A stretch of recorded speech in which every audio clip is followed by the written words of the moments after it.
Those are two really important things, memorable and irreplaceable. So few American companies actually earn those stripes. You know that, right? I mean, let's just start with the fact. Statistically speaking, most companies are average. You understand that, right? You have friends that work at companies that are just average. They're not noteworthy for any reason at all.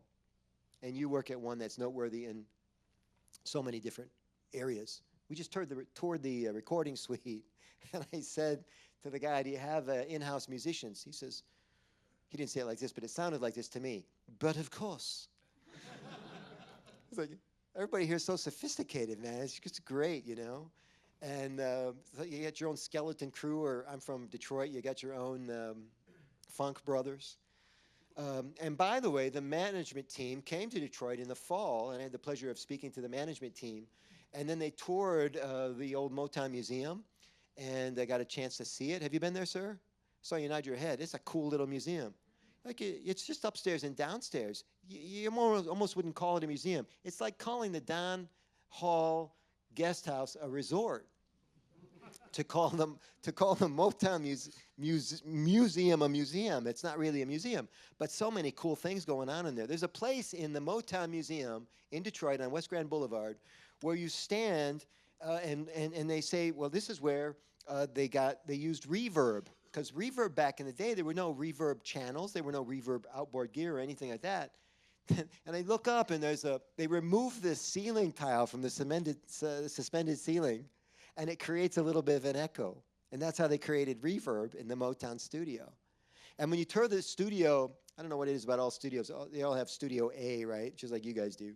And you go into Studio A, and it's a wooden floor, and there are grooves in the hard wood floor where the producer or the whoever was manning the board, the engineer, wore a hole in the floor, in the hardwood floor. And it's still there.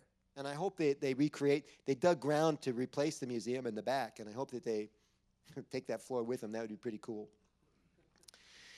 Another movie that's been out, I don't know if it's last year or the year before, but I really like this movie, and I'm going to talk about it a bit longer because it dovetails nicely with our lesson for today. And I love movies. If you're into music, you probably like cinema, and if you're into cinema, maybe you like theater and dance and stuff. So we're going to use a lot of showbiz analogies today to keep your attention. And because you're in a celebrity business, and I'm going to call attention to that too in a minute, but this idea that Mr. Rogers had a movie about his life. Has anybody seen the movie Mr. Rogers? Yeah, you saw it. Did you like it? It's pretty cool. And most of you in the room, judging by the age group, you never actually experienced, Mr. Rogers in real time on his television show when it was on PBS for like 30 years.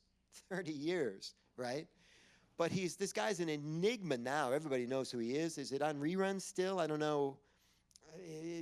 Because a lot of his stuff is really quaint, a very interesting show on PBS. But Mr. Rogers was also memorable and irreplaceable, right? We talked earlier about corporations and businesses that become that way.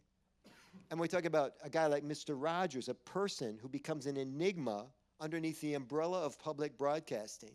So unique, such an individual stamp on what he does, so iconic that there will never be another one.